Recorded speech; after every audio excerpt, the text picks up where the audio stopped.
Right, welcome back. Today we have a new project car. We don't quite know what's wrong with it yet, so by way of introduction, this is Nathan. Nathan, do you want to introduce yourself? How's it, guys? I'm Nathan, and I'm the owner of Jack Garage, and we have a little situation where my father's car broke down on the way from J-Bay. A whole bunch of smoke started coming out the exhaust when they were cruising on the freeway, so they pulled over.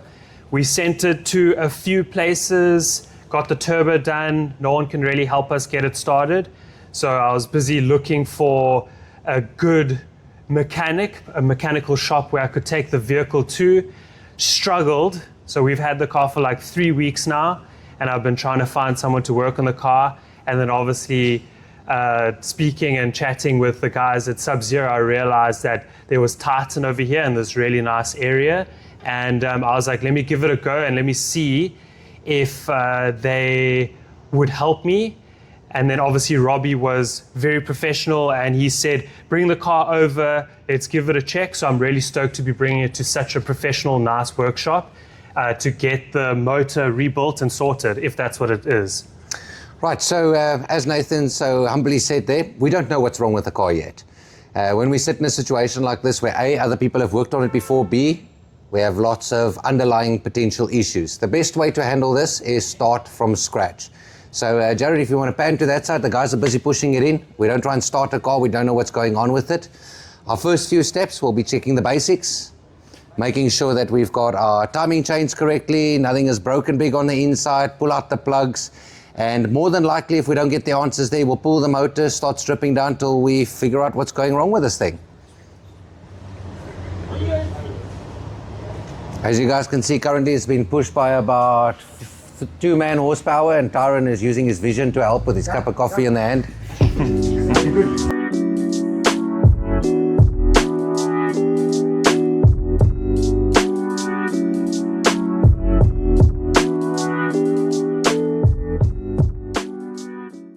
Instead of pulling motors out the top, what we've learned to do now, we bring them down with the suspension, the sub-assemblies. Nice. It's easier. We see it as a whole. Yeah. We can observe what's spotting. Yeah. And all the panels, we don't tend to loosen them now. You don't hurt the radiators. It's a big advantage to doing it this way. No, very cool. A little bit longer at first, Yeah. but a lot faster when we do the long run. I hear you. And depending on what we do in the end, much easier to put back in again. Cool. Because we can complete everything. It's wiring, it's plumbing, it's everything. From here, just plugs into the radiators. If it's boost, plug in the boost lines and we're there. Looks dope.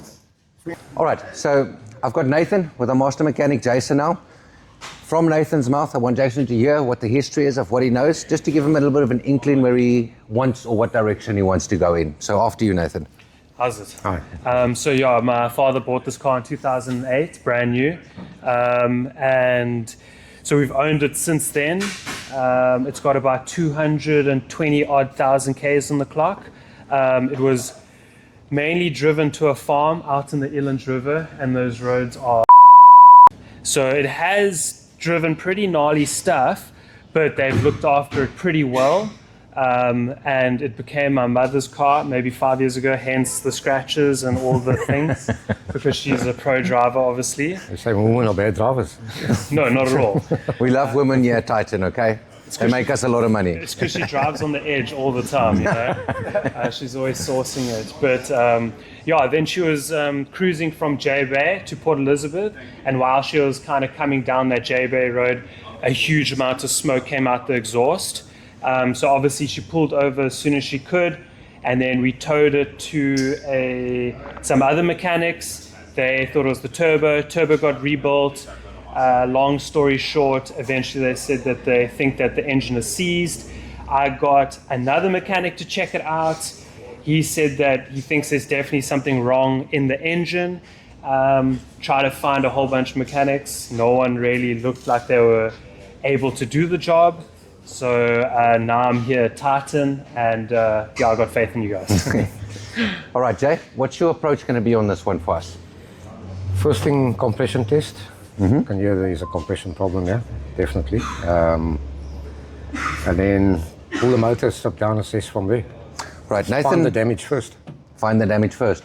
So Nathan has given us a go-ahead to pull the motor out, strip it down, and assess and see where we're at. Assuming what we find, I believe, and you can correct me if we're wrong here, we have two directions we can head in. Depending on what's wrong, and let's say it's something simple, maybe it's timing chains, maybe it's something small that went wrong on the inside of the motor, we can repair that because that'll be the most cost-effective route.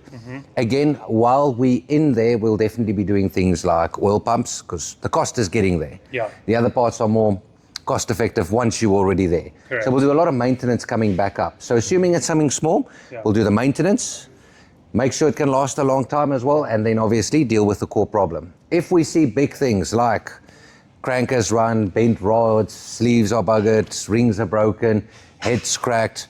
If we start seeing bigger problems, is there an import option for this, Jay? Do you have any idea what an import option for this would cost? Just shy of 100K. Let's start seeing if we can get better pricing than that out. What happens with an import option is we get a complete motor, or most of the time we get a complete. So that's injectors, injector pumps, everything as you see it, pretty much how that motor is standing right over there. So we get a lot of spares with it, helps us a lot with repairs. That said, when mileage is this high, we have to look at things like injectors, high pressure fuel pumps, for high pressure diesel pumps specific for this. Again, we're giving you a much more worst case scenario in this case. Yeah. Best is, let's not get paranoid. Let's dig down, see what's spotting inside. From the sounds of it, did your mom say anything about any clunking sounds, or was it just smoke and pull over? Smoke and pull over. Could be a few things that caused that. Let's have a look. Maybe we're in for something better than this. Jaron will be recording every step as we take the motor down and as we strip it down. But Nathan, we'd like to invite you back when the motor is out and we start removing the head to explore and see with us what we find. Cool. Yeah, Awesome. Shot. Hopefully you can save her because she's been in the family for long. So it would be sad for her not to kind of run and be stripped. So if we can save her, that'll be awesome. We'll try our best. I'm assuming when we're done here, it's going over to detailing. Hopefully. So our very first step, as always, let's have a look at the oil filter. This is a very good indication of what's going on inside the motor, at least when it pertains to any metal shavings. Yes, we don't always know where the metal shavings comes from, depending on their colors. But what we're seeking here, seeing, do we have major damage at the bottom? If the crank is savable, the cost of this rebuild will go down by a big margin. If there's no metal shavings in here, it doesn't completely exonerate the crank, but it gives us a very good indication that it might be savable. Would that be accurate, Jay? Yeah. So let's have a look. Let's see if this is disastrous or not.